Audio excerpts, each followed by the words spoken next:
What's up, everybody? Adam here with eTrailer. Today we're going to be taking a look at the Hollywood Racks Destination 4 bike rack on our 2015 Jeep Wrangler Unlimited.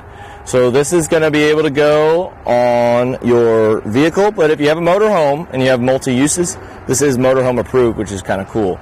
This will get us 4 bikes to and from our destination, and we do have a little bit of limitations.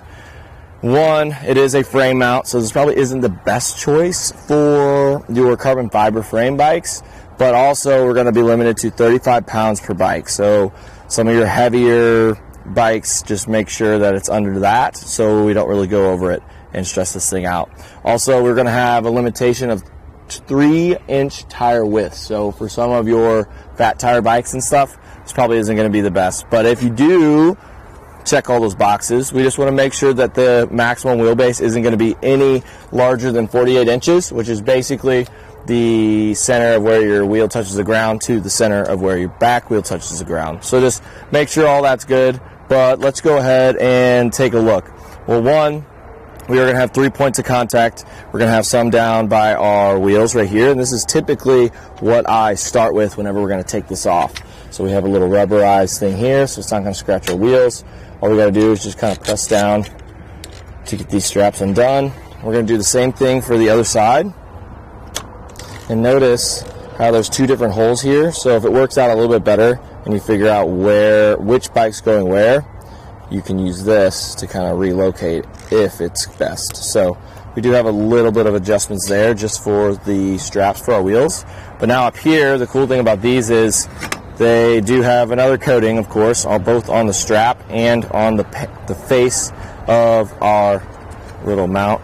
So, and we're also going to be able to rotate this 360 degrees and go up and down this mast. So that's kind of cool. So you're really going to be able to get a custom fit to your bike. There's a lot of adjustments, which I like a lot. And it's the same exact strap, so we want to make sure we kind of hold our bike upright whenever we pull this last strap off. Once we get that done, we can go ahead and take the bike off the rack. And now we can get a closer look at it. We can go over yet another different adjustment. So like I said, having adjustments on a bike rack is nice because then it gets a perfect fit for that specific bike. So what we can also do, right now we have the center mast completely straight up, but notice that there's 3 different holes. So once I loosen this up enough, this should come out.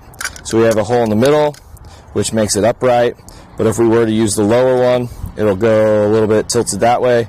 If we use the higher one, we go like this. So that's another adjustment. So you really don't have to worry about, is this going to work with my bike? It's going to. We just don't want to put any carbon fiber frames on here. So now with that being said, let's go ahead and take some measurements. So I am using an extender. So basically, this is going to need an extender to work on your Jeep. And that's not just for this bike rack. So if you're thinking that this bike rack isn't going to work with your Jeep, it's all of them just because of the spare tire. So this is the Kuat extender.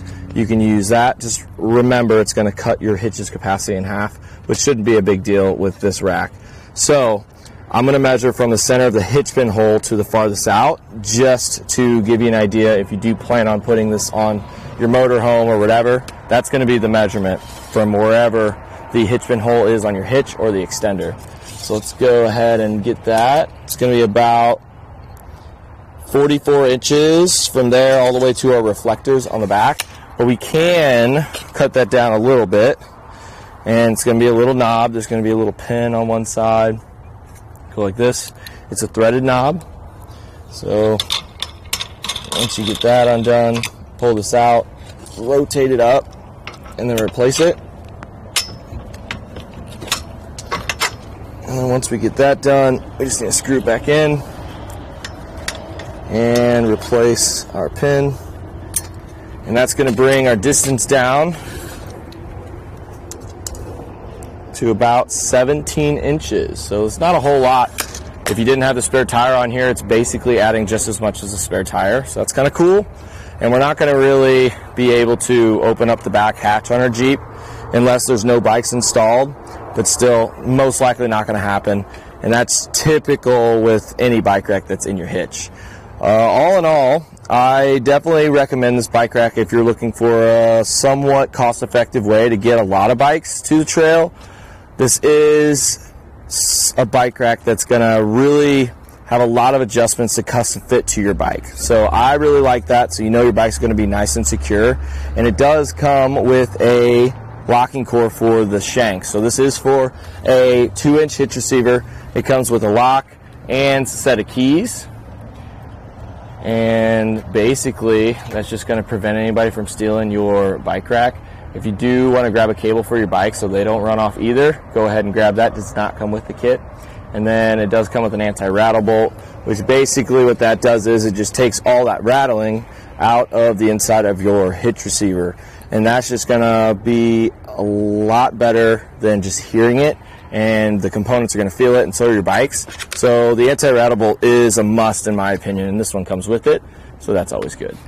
All in all, this is going to be a great option for you if you've got a lot of bikes and you want to take them to the trail. And again, this is the Hollywood Racks Destination 4 on our 2015 Jeep Wrangler Unlimited.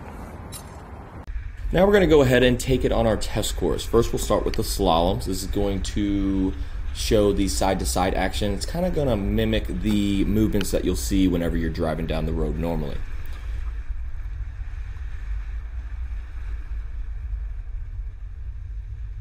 Now we'll have the alternating speed bumps. This is going to be more so like the uneven roads and some of that uneven terrain you might be traveling on, and see how it holds up.